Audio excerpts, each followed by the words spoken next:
ဂျပန်နိုင်ငံအီတိုခေတ်တုန်းကရှိခဲ့တဲ့လေပင်ယိုခိုင်ရပဝဲယိုခိုင်နဲ့နဘယာတစ်ပါးလိုမျိုးအစွမ်းတက်တဲ့ယိုခိုင်နဲ့အကြောင်းကိုပြောပြပေးသွားမှာပါနံပါတ်1ဝါနူဒိုကိုတော့လေပင်ဖူးတော်ကြီးလို့ခေါ်လို့ရပါတယ်သူ့ကိုတောင်နေလမ်းတွေပေါ်မှာနဲ့တခါတလေရွာတွေထဲမှာတွေ့ရတတ်ပါတယ်သူဟာဝင်းကြီးတွေကိုစားသုံးနေရှိပြီးတော့တခါတလေကလေးတွေကိုတောင်မှစားတတ်ပါသေးတယ်ဝါနူဒိုကမိဆွဲနေတဲ့လေပင်တွေကိုခေါင်းကြီးဝင်နေတဲ့ယိုခိုင်တစ်ကောင်ပါလူဘဝတို့ကအပြစ်တွေကြောင့်မို့လို့သူတို့ရဲ့ခေါင်းဟာဘုံကြီးတစ်ပါးလိုမျိုးအရေးခံထားရတာပဲဖြစ်ပါတယ်။ဝါနူတို့ကငရဲရဲ့ကြွေးကြုံဖြစ်ပေမဲ့သူ့ရဲ့တတန်အများစုကတော့ကဘာပေါ်ကအပြစ်သားတွေကိုလိုက်လံရှာဖွေရင်းကုံဆုံးသွားရတာပါ။သူတို့ကမီးအဟုန်နဲ့လေပင်ရဲ့တံကိုစက္ကန့်မလက်ခံစားနေရပြီးတော့သူများတွေကိုလည်းဒုက္ခပေးတဲ့နေရာမှာပြုံမွေးနေကြတဲ့သူတွေဖြစ်ပါတယ်။သူတို့ရဲ့ပြစ်မှတ်ကိုတွေ့ပြီးဆိုရင်တော့ငရဲကိုအပြစ်ပေးဆုံးဖြတ်ဖို့ခေါ်သွားတတ်ပါတယ်။ပြီးတော့မှကဘာမြေပေါ်ပြန်လာပြီးထုံးစံအတိုင်းသူတို့ရဲ့အလုပ်ကိုပြုလုပ်ကြတာပါ။ဝါနူတို့ကိုတွေးပြီဆိုရင်တော့ညံကောင်းတဲ့လူတွေက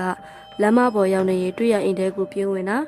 သူတို့မတွေ့အောင်လို့တကားတို့ပြတင်းပေါက်တွေရဲ့ဝေးရမှာနေတတ်ကြပါတယ်။အိမ်မှာဖျားစာရွက်တွေအဆောင်တွေကိုမြမကောင်းအောင်စုပြုံပြီးကတ်ထားရင်တော့ဝါနူတို့ဟာအဲ့ဒီအိမ်ကိုလှည့်တော်မကြည့်ဘူးလို့ဆိုပါတယ်။ဝါနူတို့ကိုတစ်ခါလောက်ထိထိရှာရှာမြေုံနဲ့တင်တမိသားစုလုံးကတ်ဆိုးမူးမှောင်ကျသွားနိုင်ပါတယ်။ကျိုတိုကနမကြီးပုံမြင်တပုံးမှာဆိုလို့ရှိရင်မိမတယောက်ကဝါနူဒိုလာနေတာကိုပြတင်းပေါက်ကနေချောင်းကြည့်လိုက်တဲ့အခါမှာ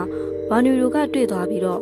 ငါ့ကိုကြည့်နေမယ့်အစားမင်းရဲ့ကလေးတွေကိုကြည့်လိုက်အောင်လို့ပြောလိုက်ပါတယ်။သူမလည်းကြည့်လိုက်တဲ့အခါမှာတော့ကျမ်းပြေဘော်ကသွေးရိုင်ထဲမှာနစ်ပြီးအော်နေတာကိုတွေ့လိုက်ရပါတယ်။ကလေးရဲ့ခြေထောက်နှစ်ချောင်းဟာလည်းရှိမနေတော့ပါဘူး။သူမဟာဝါနူဒိုကိုပြန်ပြီးလဲကြည့်လိုက်တဲ့အခါမှာတော့ကလေးရဲ့ခြေထောက်တွေကိုစားနေတဲ့ဝါနူဒိုကိုတွေ့လိုက်ရပါတော့တယ်။နံပါတ်2ရှုကူအင်းဒီယိုခိုင်းကိုတော့ဂျပန်မှာက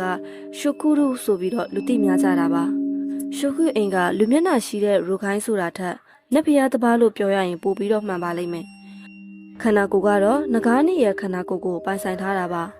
ဟိုးရှိတုန်းကရှုကူအင်ရဲ့ခန္ဓာကိုယ်ဟာ1000လီရှိတယ်လို့ဆိုထားပါတယ်လီဆိုတာကတော့တရုတ်ရဲ့ယူနစ်ပဲဖြစ်ပြီးရှုကူအင်ကရှိုးတောင်ကြီးတွေမှာနေပြီးတော့အာတိတ်သမုဒ္ဒရာအနီးနားမှာရှိပါတယ်သူ့ရဲ့မျက်လုံးတွေဖွင့်ထားချိန်ဆိုရင်တော့မီးပြားတိုက်ကမီးရောင်တစ်ဖွဲလင်းထိန်နေတတ်ပြီးရှုခုအိမ်မျက်လုံးဖွင့်လိုက်တဲ့အခါမှာကဘာပေါ်မှာနေဆိုတာဖြစ်ပေါ်လာပြီးတော့မိတ်လိုက်တဲ့အချိန်ဆိုရင်ညဆိုတာဖြစ်သွားတယ်လို့ရှေ့ရခင်ကလူတွေကဒီလိုမျိုးအယူအဆရှိခဲ့ပါတယ်။သူ့အသက်ကိုရှူတွင်းရင်တော့နွေရာသီဖြစ်ပေါ်လာပြီးပြန်ထုတ်လိုက်တဲ့အခါမှာတော့ဆောင်းရာသီဖြစ်ပေါ်လာတယ်လို့လည်းယုံကြည်ခဲ့ပူကြပါတယ်။ရှုခုအိမ်ကအစာစားဖို့ရောရေတောက်ဖို့ပါမလို့တလို့အသက်ရှင်ဖို့အတွက်အသက်ရှူစရာတော့မှမလိုပါဘူး။ဒါပေမဲ့သူအသက်ရှူဖို့ဆုံးဖြတ်ချက်ချလိုက်တဲ့အခါမှာတော့လေပြင်းတွေတိုက်ပြီးမှုန်တိုင်းတွေဖြစ်ပေါ်လာတယ်လို့ဆိုပါတယ်။နံပါတ်3ခိုရိုမာတာကိုဆိုတာကတော့အလွယ်ပြောရရင်တော့ရေပဝဲယိုခိုင်းပါ။ဒီယိုခိုင်းတွေကိုတော့ကျိုကိုနဲ့ဖူခိုက်စီရင်စုတွေမှာအတွေ့များပါတယ်။ယိုခိုင်းရဆိုရင်တော့ထူဆန်ပြီးကြောက်မက်ဖွယ်ကောင်းနေတဲ့ရင်းနေယိုခိုင်းတစ်မျိုးပါ။သူ့ရဲ့အရွယ်စားဆိုရင်တာမယ်ရေပဝဲတွေလိုပါပဲ။အထီးတွေကတော့စင်တီမီတာအနည်းငယ်လောက်ပဲရှိကြပေမဲ့အမတွေကတော့အထီးတွေနဲ့9ဆပို့ပြီးတော့ထွားပါတယ်။ဒီအထီးကဘာမှမထူးဆန်းပေမဲ့တကောင်ကောင်ကသူတို့ကိုစားတော့မယ်အန်ရပြူတော့မယ်မြင်တာနဲ့သူကအန်ရရှိလာပါပြီ။ဘာဖြစ်လို့လဲဆိုရင်တော့သူတို့ရဲ့ခန္ဓာကိုယ်နဲ့ခြေတံလက်တံတွေကိုဆွဲဆန့်လိုက်တဲ့အခါမှာအကောင်ကြီးကြီးပြောင်းနိုင်လို့ပဲဖြစ်ပါတယ်။အရွယ်အစားကတော့အန်ရရဲ့ပုံမှာမူတည်ပြီးအကောင်အကြီးအသေးကွာသွားတာပါ။အကောင်ကြီးလာပြီဆိုရင်တော့ရန်သူကိုတိုက်ခိုက်ပြီးသူတို့ရဲ့ပါဇက်တွေကိုဝါမျိုးလိုက်ပါတယ်။အကယ်လို့လုံးဝကိုအကောင်အကြီးဆုံးအထိပြောင်းလိုက်ပြီဆိုရင်တော့သေမောသားရချီပါတယ်သေမောတွေကိုတော့မှဝါမျိုးပြစ်နိုင်ပါတယ်